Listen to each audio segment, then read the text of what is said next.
د پکتیکا ولایت د عدلیې ریاست مسؤلین وایي چې په تیرو 3 میاشتو کې لسګونه حقوقي او تجارتي شخړې حل او فصل کړي دي. په داسې حال کې چې یاد چارواکي دا خبره کوي چې له دې وړاندې د دې ولایت اوسیدونکو رسنیو ته ویلي وو په میاشتو حقوقي دعوې نه حل کېدې چې ډیری وخت د دواړو لورو ترمنځ د مرجوب لامل هم کېده.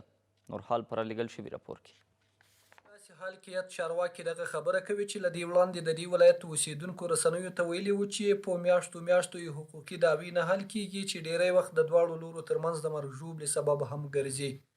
د پکتیکا د عدلیې ریاست رئیس وایي چې د تیر په پرتله د خلکو بیړه او بار زیات شوی، د خلکو حقوقي او تجارتي دعوې په خپل وخت او زمان خلاصېږي او په دې برخه کې هر ډول ستونزې له منځه وړل شوي دي. تقریبا د امارت پر راتګ سره 15 حقوقي او تجارتي مسائل، عرائض او دوسیې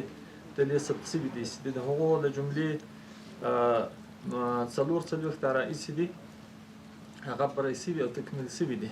دلته هغه کسان چې حقوقي او تجارتي دعوې لري وایي چې په تیر حکومت کې به یې دعوې په میاشتو ځنډېدې، خو اوس یې هره قضیه په دقیق ډول څېړل کیږي او په کم وخت کې ورته حل لار لټول کیږي. شپږ میاشتې هلته تېرې کړې که په 7 او په 1 باندې مخکې چې امارت نه و راغلی په تېر دولت کې، په دې نه سو سره پوه چې مثلا دا دعوه څرنګه وچله.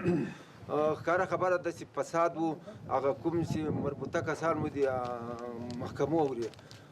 بېله دې چې یو شی ورکړي نه پرېښو بېکار ته مخ هم تللی ده او اجرات هم صحیح کېږي او نن راسه سبا ولاړ سه دا شیان هم نشته، اداري فساد هم په دې اداره کې نشته. خو باره د کاریزو کې راغلی د بندو کې راغلی یم نو موږ له دغه حکومته خوشحال یو، دغه د یو خوشحال یو، زموږ کارونه کوي، زموږ عریضې ونیسي، غوږ راته نیسي، رشوت نشته، بد ویل نشته، بد وهل نشته، موږ ډېر ځین خوشحاله یو. کارونه کا خبر اروي، خبر ور اخلي، خبر مني، موږ ځین خوشحاله یو. د یادونې وړ دی چې په دې وروستیو کې پکتیکا کې ډیری ملکي او نظامي ادارې فعاله شوي دي چې خلک یې له کړنو خوشحاله دي.